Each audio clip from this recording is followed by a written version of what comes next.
pot. Let's go. We're going to be able to calm our nerves, bringing in our first pot. We are going to scoop a massive one. We're going to scoop in a huge one. River, though, is going to bring a miracle, giving us a rivered straight.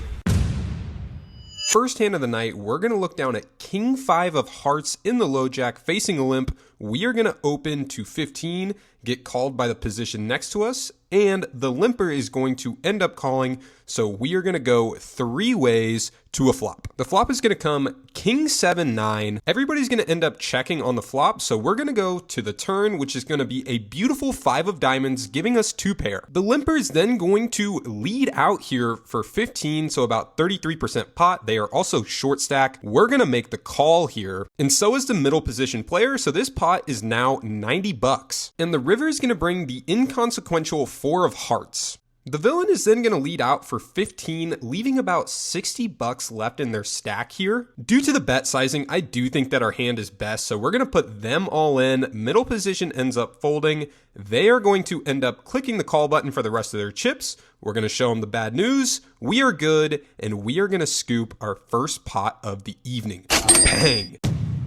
We are going to find ourselves in a very similar spot with the same villain when we open under the gun with King Queen offsuit here, and we're going to end up going 4 ways to a flop. Let's see it. The flop is going to come another pretty one for us, 3 9 king with 2 clubs on the board, and the same villain is just going to donk out here for 25. This villain again is short stacked, so we're going to make a reasonable play here. We are going to re-raise to 130, which is the rest of their stack, and try to stack them twice in a row. Let's see it. They end up putting in the call. We're going to see a turn in river. I think we're ahead here. The turn is going to come the 4 of diamonds, and then the river is going to come the 8 of hearts. We flip over a king queen just for them to show us King 4 offsuit for a turned 2 pair. We end up doubling them up. Ouch. I'm not gonna lie, we're a little bit tilted here. We look down at Ace Jack offsuit in the small blind with a bunch of limpers. The same villain that just sucked out on us made it 15, so we're gonna go ahead and 3-bet here to 60. After a while, the limper in the cutoff actually ends up making the cold call to 60. The button, the original raiser, is also gonna call, so we are going 3 ways in a 3-bet pot out of position. The flop is gonna come 10-8-5 rainbow. We are going to make the natural play here. We are going to check it over to the cutoff, who's also going to check, and so is the button. We're going to the turn, which is going to bring in a brick, which is the 2 of diamonds here. So we have the strongest range, ideally. So we are going to bet here half pot to 80. And to our surprise, it's the cutoff who ends up calling here. The button's going to end up folding, so we are going heads up to a river. I'm really confused. The river is going to come the 9 of clubs here. We're going to check it over to our opponent, who just snap throws his hands up, says that he's all in. We're going to end up tanking for a little bit, trying to figure out what bluffs do we actually beat here. We ultimately decide that we don't beat really any bluffs, and what is he bluffing here? We're going to fold, but the villain ended up windmilling 3-4 of diamonds for 4 high. Now, we are naturally very tilted. We're going to look down in early position at Queen 10 of spades. We did end up getting min-clicked 3-bet by the short stack at the table. We're going to go ahead and put in the call and go to a flop. Comes Jack 3-8, 2 hearts. We're heads up, so we're going to check it over to the 3-better, who's going to bet 35. We are going to make the call here. Like I said, I'm tilted. Do not judge me. And this is also a super recreational player, so we think that we can end up stealing the pot from him. Turn is going to bring a beautiful ace of hearts, which completes the flush, also giving us a double gutter here. The villain then bets 25, so we're going to go ahead and jam on him on the scare card, but he snaps us off. He has aces, the ace of diamonds, and then the ace of clubs. The river, though, is going to bring a miracle. 9 of hearts, giving us a rivered straight. Let's go. I hit the much needed suck out. That's going to end my tilt. Let's get locked in. We ended up scooping a huge double board bomb pot. That's why our stack is so large now. But we are in early position. We look down at 6-7 of spades, my favorite hand. We're going to open to 15. We're going to get called by the person next to us. And then the big blind is going to end up tanking here for a second and then just jamming. He jams for 100 total, and I naturally just put in the call. But to my surprise, the caller also puts in the call, so we're going heads up to a $300 pot, and I have 7 high. We are hoping for a good flop, and boy do we get one. It comes 4-9-5 rainbow. We go check, check to the turn that brings us in the 8 of diamonds, giving us the straight, essentially the nuts. So we are going to lead out here for 150, and we end up getting called. Uh-oh. This one's a big one brewing. 600 in the middle. Let's do it. River ends up coming in the jack of spades, and we are thinking nothing that floats us on the turn actually got there. If he has queen 10 or 10-7, then he's got it. So we announce we are all in. The villain, though, is going to make the snap fold. We're going to show the pre-flop raiser the bad news that we essentially have the nuts here. We are going to scoop a huge pot. He flips over pocket eights, though, showing that he was very, very live on that board. But we are going to end up scooping a huge one to end our session off with a bang. Okay, we are continuing our good week. Day one yesterday was absolute banger, as you guys have just seen. We ran up about $1,000, keeping our head after just getting destroyed on our first bullet. Tonight we have a private 5-5 game that we're gonna go to downtown Austin. Other than that, to be honest, I really don't have any other plans. So like, here's the real side of being a pro poker player. It's a Saturday, I'm waiting for a game. I'm gonna study, I'm gonna eat, I'm gonna relax, I'm gonna shower, and then I'm gonna go play. I mean, it's a pretty low profile day today. We're just gonna grind. This is our first private game here in Austin, so we need to give some action, scope out the scene, check it out. We need to find a good replacement for the private game that we're going to in Kansas City, and I'm hoping that this is the one. We're gonna find out together. Let's go do this thing.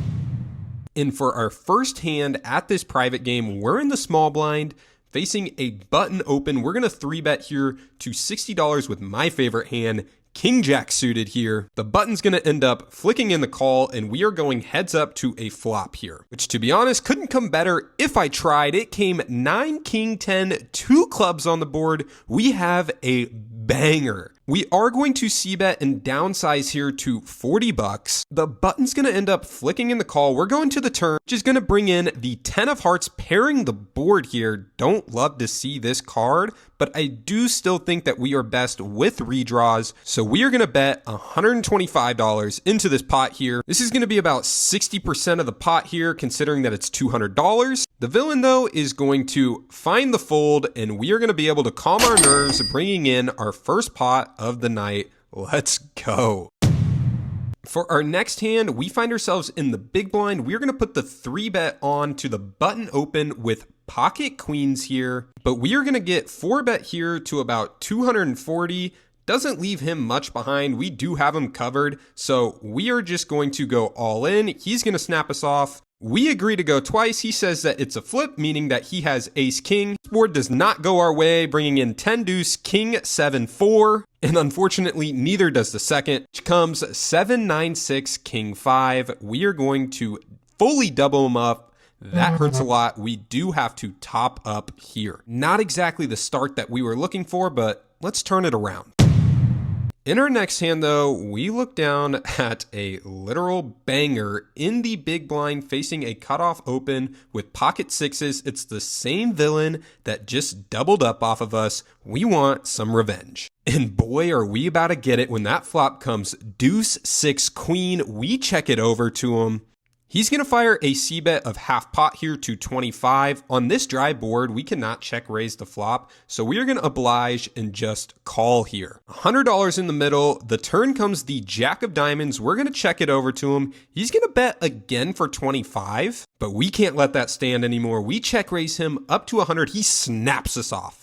The river is going to bring in a scare card of the 10 of hearts here, but I've got huge balls, so I announce all in for 435 total here. Overbet of the pot. The villain naturally goes into the tank, so we know we're good. But finally, we're going to see the beautiful thing of him flicking in the chip for a call. We show him the bad news for our flopped set. He had king queen here. We are going to scoop a massive one to get unstuck. Bang.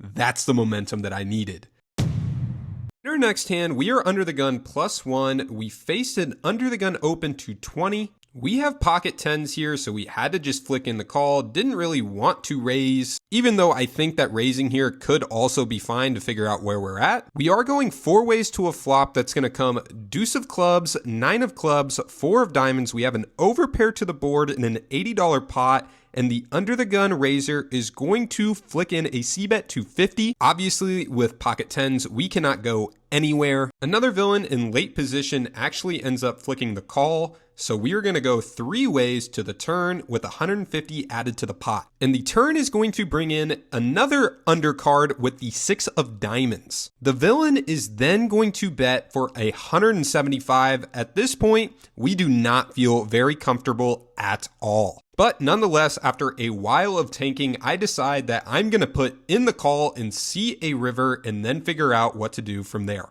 obviously. The other villain ends up folding and we are going to go heads up to the river, which is going to bring in a very scary card, which is the ace of clubs completing the front door flush draw. But to my joy, we go check, check. He flips over king of diamonds, 9 of spades for top pair on the flop, but we had an overpair. We're going to scoop in a huge one. We're going to see a limp from the same villain in early position. We have a premium. We're going to raise it to 25 and look down at, oh yeah, pocket rockets, baby. Let's go.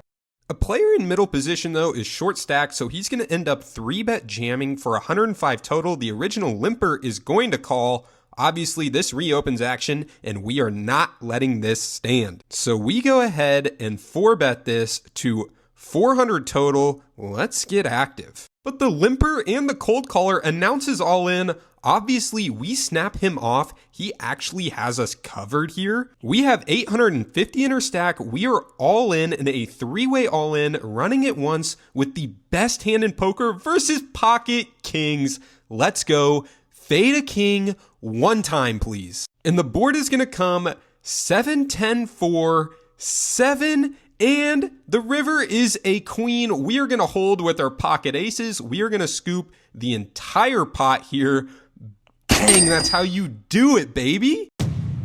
We are running good, but sometimes you can't always just have the nuts. We're on the button with 5, 6 of clubs. It folds to us, so we are going to open here for 20 bucks. We're going 3 ways to a flop that's going to come 3 ace 4, giving us an open-ended straight draw and a backdoor flush draw with the 4 of clubs on the board. But the recreational player in the blind is actually going to end up donk betting here to 50, but with our hand, we obviously cannot go anywhere. We make the call and we are going to end up going heads up to the turn, which is going to bring in the beautiful 9 of clubs, adding to our outs here, 160 in the middle, but the villain is going to end up donking again for 100, and we are obviously going to make the only reasonable play and call. The river unfortunately brings in the 8 of diamonds, but this recreational player looks visibly upset at this card, and I'm really not sure why. He checks it over for us, and you guys know me, I have big balls and I love to put people in blenders,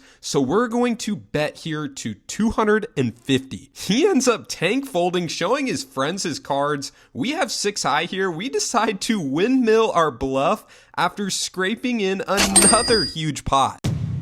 For our next hand, we are in the under the gun straddle to 10. We look down at 6, 7 suited, facing an under the gun open to 25. There are 3 other callers. We're going 4 ways to a flop, which is going to come a nice ace 8, 9 rainbow. We are going to check it over. The pre-flop raiser is then going to lead out for 50. We're going to get 1 caller. The button's going to fold. Obviously, we cannot go anywhere open-ended here, so we are going to flick in the call. The turn is going to bring in our dream card, the 5 of hearts. We're going to check it over. The villain is going to end up betting here to 100, leaving themselves about 115 behind. The other person is going to end up folding. We have the nuts here. We put them on a strong ace, so we're just going to go ahead and put them all in. they're going to end up snapping us off. The river is going to bring in the 5 of spades. We show our hand and we are good. We are scooping another huge one here. Bang, it can't get any better. That means it can certainly get worse. We're on the button, it folds to us. We look down at 9-10 of clubs, an absolute beauty of a hand. We're gonna open to 20 and we're gonna get 3-bet by the big blind up to 100. We're in position here with a suited connector. We're not going anywhere. We're heads up going to a flop with about 220 in the middle. That comes 5 of hearts, 10 of spades, queen of hearts, giving us middle pair. The villain ends up checking it over to us, and we are going to check back here to see a turn card, which is going to bring in the 2 of diamonds, not changing much on this board, and then the villain is going to lead out for 300. A huge overbet to this board, and we put him on hands like aces or ace-king. We're leaning more towards ace-king. We are going to end up flicking in the call. The river is going to complete the front door flush draw, bringing in the 7 of hearts. And after a while, the villain just ends up flicking in another 300. We really put him on ace-king. We don't feel very comfortable about this spot. We tank for a while before inevitably flipping in the call. He's going to show us the bad news of aces. Obviously, we are no good, and we lose a huge one.